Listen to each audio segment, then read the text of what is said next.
Hello दोस्तों। आज मेरे इस चैनल का प्रथम दिन है जिस पर लेखपाल की तैयारी कराई जाएगी। दोस्तों, मेरा यह प्रयास रहेगा कि अच्छे से अच्छी तैयारी करा सकूं और मेरे विद्यार्थी लाभान्वित हों। इस सीरीज़ में लेखपाल भर्ती के संपूर्ण पाठ्यक्रम को शामिल किया जाएगा।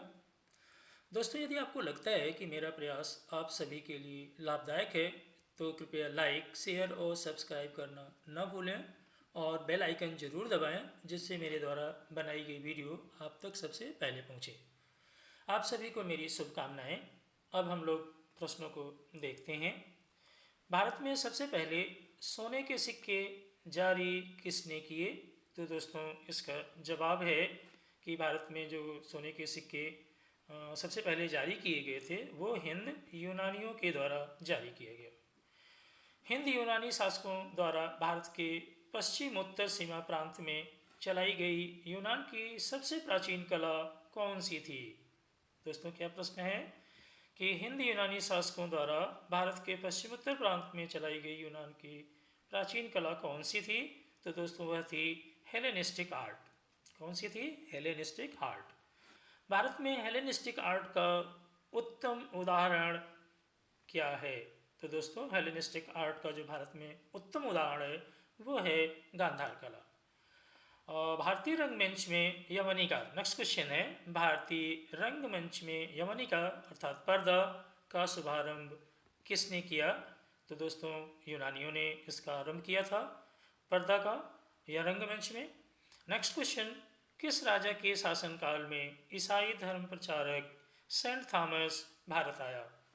तो ईसाई धर्म प्रचारक सेंट थॉमस जिसके शासनकाल में, जिस राजा के शासनकाल में भारत आया था वो थे गोंदोफेरनस।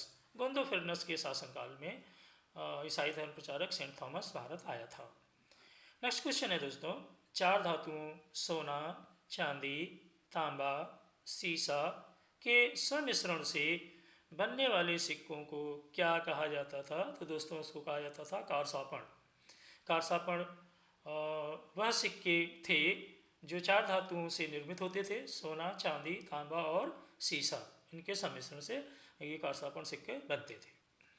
किस शासन को किस स्थान को Periplus of the Erythraean Sea, Erythraean Sea नामक एक ये पुस्तक है। Periplus of the Erythraean Sea नामक पुस्तक में पोडुके कहा गया है। तो दोस्तों, पोडुके अर्कामेडु को कहा गया है। किस स्थान को? अर्कामेडु को पोडुके कहा गया है इस पुस्तक में। दोस्तों, अभी तक जो हमने देखा कि हिंदी जो सर्वप्रथम भारत में सिक्के जारी किए गए सोने के सिक्के वो हिंद यूनानियों के द्वारा किए गए, उन्होंने किए। हिंद यूनानी शासकों द्वारा भारत के पश्चिमोत्तर सीमा प्रांत में चलाई गई जो यूनान की प्राचीन आर्ट थी वो कौन सी थी? कला हेलेनिस्टिक आर्ट। और हेलेनिस्टिक आर्ट का उत्तम उदाहरण गांधार कला है। और जो यवनिका यानी पर्दा का शुभारंभ भारतीय रंगमंच में हुआ वो यूनानियों ने किया। और जिसके शासनकाल में सेंट थॉमस एक ईसाई धर्म प्रचारक था वो आया था, वो गोंदोफेरनस के शासनकाल में। जो कि नेक्स्ट है क्वेश्चन, चार धातुओं के सोना, चांदी, तांबा और सीसा के सम्मिश्रण से जो सिक्के बनते थे उनको कारसापण कहा जाता है। और एक पुस्तक जो पेरिप्लस ऑफ द इरीथ्रियन सी में अर्कामेडु को पोडुके कहा गया। अब हम लोग देखते हैं शक शासकों के बारे में। यूनानियों के बाद भारत में वास्तव में कौन आए थे? शक आए थे। यूनानियों के बाद जो भारत में आने वाले थे वो कौन से थे? शक थे। शकों की कितनी शाखाएं हैं? 5 हैं। शकों की 5 शाखाएं, जो कि शक मूलतः कहाँ के निवासी थे? मध्य एशिया के।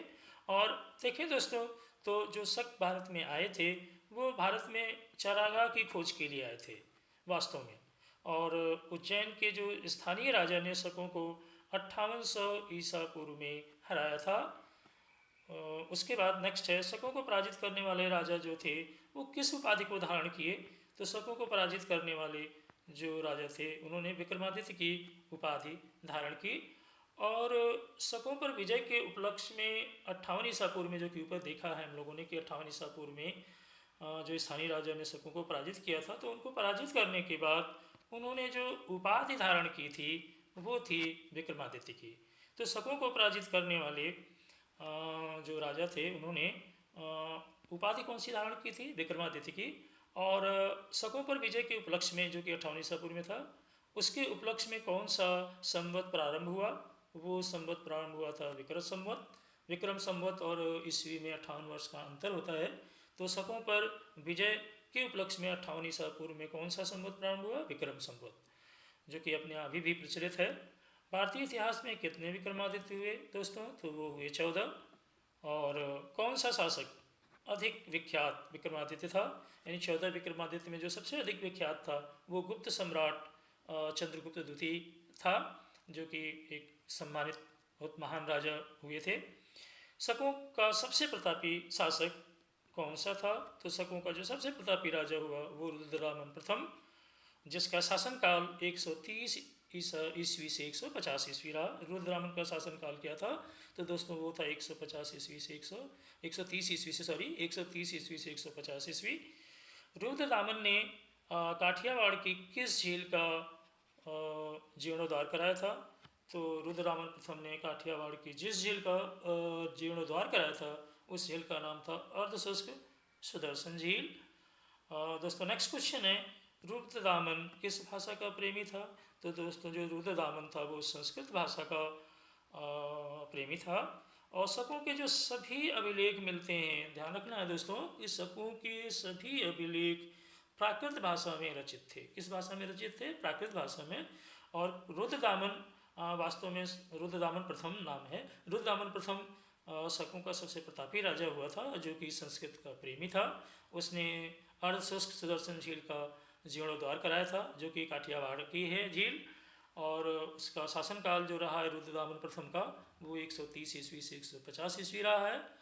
और उसके बाद इसी में है कि जो शकों को हराने पर 58 ईसा पूर्व में जो शकों को हराया था उसमें चूँकि हराने के उपलक्ष्य में विक्रमादित्य की उपाधि राजा ने धारण की थी।